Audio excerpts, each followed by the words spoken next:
you know what, usually we start the show off with like, your influences in comics, things like that. But you have such a unique story that I think we should just kind of start there, like just learn about you as and how you found comics, and so the floor is yours, Ben. Let's hear it. Thank you. So going to Comic-Con briefly, it's actually Johnny's cross the way neighbor there 2 Comic-Cons in a row, because as I found out this last time, they let you keep the same spot as long as you're kind of grandfather into that spot if you get a spot you like. And when he was talking about doing an annual comic, I couldn't help but remember the art he had up then that was like crazy escalator, all this stuff that everybody who's had to go through the ordeals of Comic-Con has seen before. And that thing really stuck with me. It was like all these monsters and costumes and people and lines and everything. It was really cool. It really kind of captured the intensity of the Comic-Con madness. So thank you, Ben. Backing up, yeah, I appreciated it. So my story is unique. I just about 2 years ago posted my first social media post ever, which was on LinkedIn. And it was really supposed to be an homage to my mom, because my mom had passed away a few years ago, but I was sort of achieving one of my life milestones that I had really hoped she would be there to see. And depending on your faith, I believe she is now anyways. But I posted after spending 18 years in prison for a murder I did not commit. Last week, at the age of 48, I was accepted into UCLA. I was born at UCLA, and I am living proof it's never too late to start a new chapter. And a couple of weeks later, a buddy of mine who's a DJ said, "Hey, have you looked at the number of views on that post, man?" And I said, "I just found out what a post is. I don't know how to look at views on a post." And he said, "Scroll down." So I looked at the number and was kind of stuck on stupid for a second. And he said, "Over 1 million people read your story, bro." And I stupidly said, "Why?" He said, "I don't know. It looks like 50 people reshared it." So not long after that, UCLA Magazine called and said they wanted to write a story about my acceptance. They have this kind of an annual thing they do called This Magic Moment, which is like where people were when they found out they got in, because it's a very competitive school.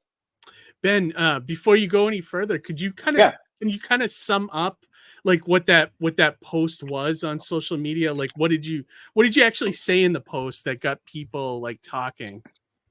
Sure, no problem. I've been through that. I've actually had other people try to figure that out too, because it hasn't been repeated. I wasn't particularly trying to do that, but I'll read it from the link tree. It was very short. Okay, yeah, that'd be great. One thing I did do in the process was I looked up how best to treat something like that, and they said make a point of responding to each person who likes it, saying thank you for your interest in my story. It'd be great if you'd reshare it. So I actually did take the time to do that. And it says, "After spending over 18 years in prison for a murder I did not commit, I'm incredibly grateful for all the second chances God has given me out here in my new life. In 1974, I was born at UCLA Hospital. Last week, at the age of 48, I was accepted into UCLA. I'm living proof that it is never too late to start a new chapter." And I hashtag grateful, second chance, and UCLA before I had the faintest idea what a hashtag was. Yeah, well, that's first and foremost, congratulations on the UCLA acceptance. I mean, that's phenomenal. Yeah, absolutely. That is fantastic, Thank you. And so now the UCLA thing, so you got accepted into the college? Is that what it was? Is like a student as a student, yes. Okay. In fact, it made for kind of a funny moment, because while they were ironing out my appeal, I still technically had a parole officer. Okay. So he called me and said, "Hey, I need to do a home visit." And I said, define home. He's like, "What?" I said, "Well, I'm not in South Central where my parole was supposed to be." And he said, "You mean you move without permission?" I said, "Well, no." He's like, "Well, it must be without permission because it says right here on the computer." And I said, "Okay, if I develop a rapport with someone, I will never throw them under the bus. With that same mantra in mind, if you and I develop a rapport, I will never throw you under the bus. I wouldn't do the same to your predecessors, but suffice it to say that everybody knows that I'm here. It's no secret, and I have the text threads to prove it. And he said, well, what are you doing in Westwood? I said, I'm at UCLA. He said, for what? I said, I'm a student. Said, you transferred from prison to UCLA? And I said, well, yeah. And he laughed and hung up. So it wasn't until the next day, apparently somebody told him I wasn't making it up, and he came over in disbelief and said, do you have any kind of documentation that shows that you go here? And so I looked at the coffee table and I said, I don't know, is that a document? Yeah, right. Here we have the I got in thing. Yeah, yeah. In fact, are you on there? Are you on that picture? Oh, there you are, right there. Yeah, there you are. Oh, wow. In fact, that's the same Street Fighter shirt I was wearing when I first got to Comic-Con. Nice. Had to date Did myself he a little bit. think that you did he think like you doctored that up in Photoshop or something? You know, like... I don't think so, because it's the last actual hard copy magazine. It's a hard copy. Had. Oh, good. Yeah. Yeah. No, that's awesome. In Yeah, he's fact, got an article in there too. Look at that. That's so good, dude. I love it. So That's now, awesome, Ben. So when did you get accepted to UCLA? Was that recently? Just 2 years ago. 2 years ago. Okay. At That's prison awesome. at the time, they did not have 4-year degree programs. So when I applied to UCLA, I had 9 associate's degrees, and admissions was like, but they didn't allow us to take 4-year degree programs. So I just kept taking classes. Wow. 9 associate's degrees. That's amazing. Well, I just kept studying because I wanted to do something. And so when I got in there, they were really cool about it.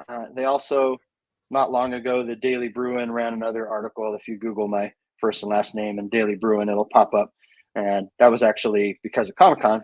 So obviously, when I first got arrested, I was facing the death penalty. It was a complicated case, but they knew the entire time that it wasn't me, which is frustrating. But they were trying to get me to testify against someone else that everyone was scared of. And I, rather than just kind of lose myself there, I decided to sort of take solace in something I'd always done, which was write. So I started writing a lot.